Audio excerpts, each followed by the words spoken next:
நான் ஏன் பண்றேன் அப்படின்னா, நான் ஆரோக்கியமா இருக்கணும், என் பசங்க ஆரோக்கியமா இருக்கணும். உங்க வீட்டு தேவை உங்ககிட்ட இருக்கு. நிறைய பேருக்கு அந்த புரிதல் இல்ல. என்னன்னா அவங்க கத்து கொடுத்துட்டீங்கன்னா எந்த குழந்தைக்கும் சுகர்னு ஒண்ணு வராது. நம்ம இந்த மாதிரி அவங்களுக்கு சாணம் போட்டு ரூட்டிங்லாம் எல்லாம் பண்ணி அடுப்பு நம்ம வந்து கேஸ் வர்றது காத்து வருதுன்னா கேஸ் வந்து மீத்தேன் வரல. நீங்க அதுக்கப்புறம் எனக்கு அது வந்து மீத்தேனா உற்பத்தி ஆமா டைம் ஆகும். ஏன்னா இப்போ போட்டு அதில் புளிச்சு நொதிச்சு நமக்கு வந்து வரணும் 2-3 நாள் உங்களுக்கு வந்துடும். எனக்கு அதை பயோகேஸ் எதுக்கு போடுறேன் அப்படின்னு பார்த்தீங்கன்னா, நான் என்னோட தற்சார்பாக மாறணும். அதாவது அதுக்கும் யாரையும் சார்ந்து இருக்கக்கூடாதுங்கிறதுக்கோசரம் தான் நான் ஆரம்பிச்சது. அது பார்த்தீங்கன்னா எனக்கு என்னோட விவசாய முறைக்கு அது வந்து ஒரு சிறப்பாக இருக்கும். ஏன்னா நான் வந்து இந்த வயலில் பார்த்தீங்கன்னா இப்போ மாட்டு சாணத்தை ஒரு இடத்துல கொட்டி அதை எடுத்துகிட்டு வந்து நேரடியாக இப்போ இந்த வயலில் கடலக்காய் போட போகிறோம். அதுக்கோசரம் உழுது வச்சுருக்கோம். இப்போ இதில் அந்த சாணத்தை 2 மாதம் ஆன சாணத்தை என்ன பண்ணுவோம்னா அப்படியே நேரடியாக எடுத்துகிட்டு வந்து வயலுக்கு கொடுத்து உழவு ஓட்டி கடலக்காய் போடும்போது என்ன நடக்கும்னா அந்த மாட்டு சாப்பிட்ட புல்லு விதைகள் இதெல்லாம் என்ன பண்ணுன்னா முளைக்கும். இப்போ நான் வந்து களைக்கொல்லி பயன்படுத்த மாட்டேன், ரசாயனம் எதுவும் பயன்படுத்த மாட்டேன். அப்படிங்கிறதுனால எனக்கு கலை செலவு அதிகமாகும். அதாவது கடலக்காயில் வர வருமானத்தை விட எனக்கு கம்மியாக தான் ஆகும். இருந்தாலும் நான் ஏன் பண்ணுறேன் அப்படின்னா, நான் ஆரோக்கியமா இருக்கணும், என் பசங்க ஆரோக்கியமா இருக்கணும். உங்க வீட்டு தேவைக்காக நீங்க பண்ணிக்கிறீங்க. என் வீட்டு தேவைக்கு எண்ணெய் வீட்டுக்கு தேவைக்கு இது பண்ணிக்கிறோம். அதனால இப்போ இந்த பயோகேஸ் பண்ணும்போது என்ன நடக்கும்னா, மாட்டோட சாணத்தை டேரெக்டாக கொண்டாந்து இங்கே கரைக்கும் போது உங்களுக்கு அந்த ஹீட்டு தான் ப்ரொடியூஸ் ஆகும். அந்த மீத்தேனை பிரித்து எடுத்துறதுனால நமக்கு வயலில் போடும்போது டேரெக்டாக வயலில் போடும்போது மீத்தேன் வாயு பிரியும். அது நம்ம அதை எரித்து பண்ணிடுறதுனால மீத்தேன் வெளியே போகாது. எனக்கு ஸ்லரி வெளியே வரும்போது என்ன நடக்குதுன்னா, அந்த ஸ்லரியில் விதைகள்லாம் அழுகிடும். 90% விதைகள் அழுகிடும். களை தொந்தரவு எனக்கு இன்னும் 2 வருஷம் கழித்து பார்க்கும்போது எனக்கு களை தொந்தரவு பாதிக்கு குறைஞ்சிடும். ஆனால் இந்த புரிதல் உங்ககிட்ட இருக்கு. நிறைய பேருக்கு அந்த புரிதல் இல்லை. என்னன்னா அவங்க அதை புரிஞ்சுக்க மாட்டேங்கிறாங்க. ஏன்னா இப்போ என்ன முக்கியமான விஷயம் என்ன அப்படின்னா, இப்போ நடக்கிற அந்த போர் பிரச்சனை, அங்கே போர் நடந்தா நமக்கு அங்கே அடிச்சா இங்கே வலிக்குதுன்ற மாதிரி அங்கே பிரச்சனை ஆகும்போது நமக்கு வந்து இங்கே இப்போ அடுத்து உர தட்டுப்பாடும் அதிகம். ஏன்னா கப்பல் எல்லாமே வந்து பார்த்தீங்கன்னா அந்தாண்ட நடக்கிற பிரச்சனைக்கு நமக்கு பாதிப்பா இருக்கு. ஏன் நம்ம அந்த பாதிப்பு கொண்டு போய் நாம விடணும் அப்படிங்கிற ஒரு எண்ணம் மக்கள்கிட்ட வருது. அது இன்னும் ஹெவியா போகும்போது இப்ப பற்றாக்குறை தான் இருக்குதோ ஒழிய இல்லாம என்னைக்கு போதோ அன்னைக்கு தான் வந்து மக்கள் இதை பத்தி அதிகமா யோசிப்பாங்க. நாம கொஞ்சம் முன்னாடியே யோசிக்கிறோம். அதான் இல்லாமலே போயிட்டாலும் நம்மளால என்ன சமாளிக்க முடியுமா முடியாதா, ஏன் நம்ம முன்னாடி சங்கதிகள்லாம் என்ன பண்ணுனாங்கன்னு யோசிக்கும் போதுதான் பார்த்தீங்கன்னா எங்க தாத்தா காலத்துலலாம் 10 மாடு வச்சிருந்தாங்க, பெரிய பயோகேஸ் போட்டிருந்தாங்க. அது மூலியமா தண்ணியவே இறச்சிக்கிட்டாங்க, கிணத்துல இருந்து தண்ணியவே இறச்சிக்கிட்டாங்க. பார்த்தேன் அங்க ஒரு பிளான்ட் வந்து ஆனா யூஸ் பண்ணாம இருக்கிறாங்க. ஆனா உங்க ஊர்ல நிறைய பிளான்ட் இருக்கு. நாங்க பார்த்தோம். வந்து பிளான்ட் இல்லாத வீடு பார்க்க முடியாது. ஒரு 20 வருஷத்துக்கு முன்னாடி எல்லா பிளான்ட்டும் வந்து இதா பண்ணிட்டாங்க. இப்போ நாங்க வரும்போதே பார்த்தோம் 2-3 பிளான்ட் வந்து வழி மாறி வரும்போது அங்க 2 பிளான்ட் ஒர்க்கிங் கண்டிஷன்ல இருக்கு. பார்த்து பெயிண்ட் அடிச்சு பக்கா வச்சிருந்தாங்க. அதுதான் தற்சார்புன்னு போகும்போது நம்ம ஒவ்வொன்றும் படும்போது தான் நமக்கு தெரியுது, நம்ம தற்சார்பா இல்லையா. இல்ல அப்படி இல்லை, நமக்கு என்னன்னா நமக்கு அந்த விஷயத்த வந்து கடத்தாம விட்டாங்க, நமக்கு தெரியப்படுத்தாம விட்டாங்க. ஏதாவது ஒரு நோய் நொடினா அந்த காலத்துல வந்து மருத்துவரை அணுகி வந்தது ரொம்ப கம்மி. வீட்டிலேயே ஒரு மருத்துவர் யாருன்னா பாட்டி இருப்பாங்க, தாத்தா, இவங்க 2 பேர்ட்டே அந்த செடியை பிச்சுட்டு வாடா அரடா பூசுறா சரியா போயிடும், அவ்வளவுதான். இப்போ நாம சாப்பிடும்போது சொல்லிட்டு இருந்தீங்க முட்டி வலிக்கு புளியங்கொட்டை சொன்னீங்க. நான் சின்ன வயசுல சாப்பிட்டு இருக்கேன். பட் ஆனா இப்போதான் அதை யோசிக்கிறேன், நான் சாப்பிட்டு 20 வருஷம் ஆகுது அந்த புளியங்கொட்டையை சாப்பிட்டு. அந்த மாதிரி அந்த புளியங்கொட்டையை வந்து நம்ம சாப்பிட்டது இல்லை, நம்ம சாப்பிட்றத விட்டு நம்ம சாப்பிட்ருக்கோம், நம்ம சாப்பிட்றத விட்டுட்டோம். ஏன் நமக்கு வந்து வெளியே அதை விட நல்ல சுவையான உணவுகள் கிடைக்குது, பபுள் கம் கிடைக்குது அப்படின்னு சொல்லியிருக்கிறோம். ஆனா நம்ம நல்லா யோசிச்சு பார்த்தீங்கன்னா அந்த உமிழ்நீர் சுரக்கும். ஆமா, ஏன்னா 2-3 மணி நேரம் ஆகும் ஒரு புளியங்கொட்டை மொத்தமா கரையிறதுக்கு. ஆமா ஆமா ஆமா ஆமா ஊற வச்சு ஊற வைக்கும்போது என்ன நடக்கும், உமிழ்நீர் சுரக்கும். உமிழ்நீரும் தண்ணீருக்கும் ஆறாத புண்ணே இந்த உலகத்துல கிடையாது. ஆறாத புண்ணே கிடையாதுன்னா தண்ணீரும் வைக்கலாம். தண்ணீரும் உமிழ்நீருக்கும் ஆறாத புண்ணே கிடையாது. இது சொன்னது நம்மாழ்வார். என்னன்னா நம்ம காலில் இருக்கிற சர்க்கரை வருது பார்த்தீங்களா, நம்ம வந்து உணவுல வந்து உமிழ்நீரோட சாப்பிட்றது இல்லை. பசங்களை அனுப்பும்போது நம்ம என்ன நடக்கிறோம்னா முழுங்கு சாப்பிட்ட முழுங்கு டைம் ஆச்சு தின்னுங்கிறோம். குழந்தைங்கள மென்னு சாப்பிட சொல்லி பழக்கணும். ஸ்கூல் போறதுக்கு 1/2 மணி நேரத்துக்கு முன்னாடி சாப்பிட வச்சிடணும்.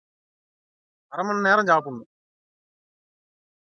அது அப்படி சாப்பிட்டாதான் அந்த உமிழ்நீரோட சாப்பிட கற்றுக் கொடுத்துட்டீங்கன்னா எந்த குழந்தைக்கும் சுகர்னு ஒன்று வராது. எங்க சர்க்கரை கேமராமேன் சிரிக்கிறாரு. ஏன்னா எங்க கேமராமேன் லேட்டா தான் சாப்பிடுவார். ரொம்ப நேரமா சாப்பிடுவாரு. அதனால சிரிக்கிறாரு. இல்ல பழக்கத்துக்கு கொண்டாந்துடணும். அதாவது நம்ம கொண்டாடலையா, நம்ம அடுத்தது கொஞ்சமா ஒரு பாதி கொண்டாண்டோம்னா அவங்க அடுத்த சங்கதி கடத்திடுவாங்க. Correct, correct. நம்ம கடத்தாம விட்டுட்டோம்னா தான் அது அப்படியே இல்ல அதுதான் இப்ப நான் உங்ககிட்ட அந்த பேசும்போது அன்னைக்கும் சரி, இப்ப இன்னைக்கும் சரி பேசும்போது வந்து நிறைய விஷயங்கள் வந்து தெரிஞ்சுது. தெரிஞ்சுக்குது. இதெல்லாம் அதாவது நானே செஞ்சிருக்கேன். ஆனா இப்ப நான் பண்ணல. கடத்தலையே ஆனா தெரியுது அந்த வித்தியாசம் அப்படின்ட்டு. அப்படின்னா நம்ம செஞ்சதை விட்டுட்டோம், அதை கடத்துறதுக்கு விட்டுட்டோம், நம்மளும் பயன்படுத்துறதை விட்டுட்டோம். முதல்ல நம்ம சாப்பிட்டாதான் நம்ம பசங்க சாப்பிடுவோம்.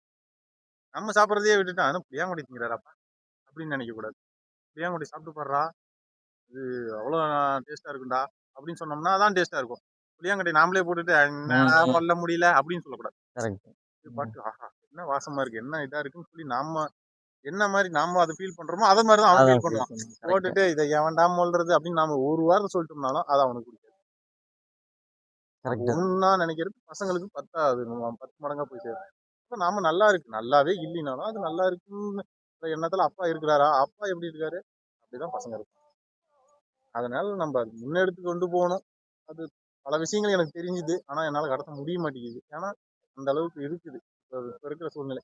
ஒரு ஸ்கூலுக்கு போறாங்கன்னா ஸ்கூல்ல பாத்தீங்கன்னா யாருக்கோ ஒரு பிறந்த நாள் வந்துருது, பிறந்த நாள்னு மிட்டாய் கொடுத்துட்றாங்க. ஆமா, நான் பிறந்த நாள்னா கடலை பருப்பி வாங்கி கொடுப்பேன், கொண்டு போய் கொடுத்துருவாங்க. ஸ்கூல்ல இப்ப கொஞ்சம் ஓரளவுக்கு ஆமா. எல்லா ஸ்கூல்லயுமே கடலை பருப்பி அவேர்னஸ் வருது. அளவுக்கு வருது. இருந்தாலும் அந்த 50% ஒன்றும் பண்ண முடியல. அந்த மிட்டாயை சாப்பிட்டுறாங்க. அதுதான் நம்ம சின்ன சின்ன விஷயத்தையும் ஒரு வீடியோவா ஏதோ ஒரு இதுல பதிவு பண்ணும்போது யாராவது ஒருத்தர் பார்க்கும்போது அது எப்படியாவது ஒண்ணு போய் சேருமோ அப்படிங்கிறது வசம் தான் இவ்வளவு பேசுறோம். புளியாங்கொட்டையை பத்தி தெரியாத ஆள்லாம் இருக்கவே மாட்டாங்க. இத்தினாலுமே அந்த புளியாங்கொட்டையை வறுத்துருப்பாங்க, சாப்பிட்டுருப்பாங்க. அவங்க பாட்டி ஒண்ணு வறுத்து கொடுத்துருந்துருப்பாங்க 20 வருஷத்துக்கு முன்னாடி வரைக்கும் இருப்பாங்க. இப்ப முட்டி வலிக்கு அது ஒரு மருந்தா தான் பயன்படுது அப்படிங்கும் போது ஆஹா நம்மளாம் சாப்பிட்டுட்டு இருந்தோமே அப்படிங்கிற ஒரு எண்ணம் வருது.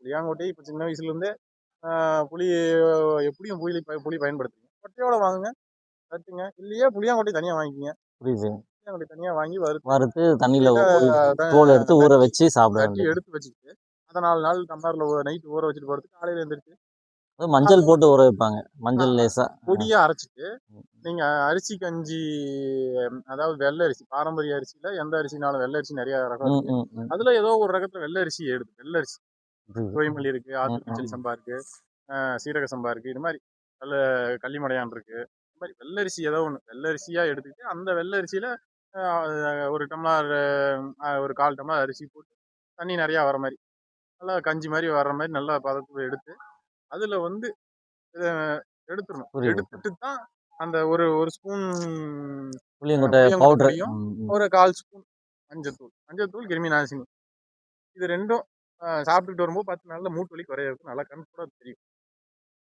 தொடர்ந்து ஒரு 48 நாளைக்கு மேல எதுவுமே ஒரு மண்டலம் ஏன்னா நம்ம அந்த அளவுக்கு உடம்புக்கு எடுத்துருக்கோம். அந்த ஒரு மண்டலத்தை கடந்து கால் வலி நல்லா ஆயிடுச்சுன்னு விட்டுறக்கூடாது. 2 தடவையாவது அதை எடுத்துக்கணும். இல்ல புளியாங்கொட்டையாவது சாப்பிட்டு பழகிக்கணும்.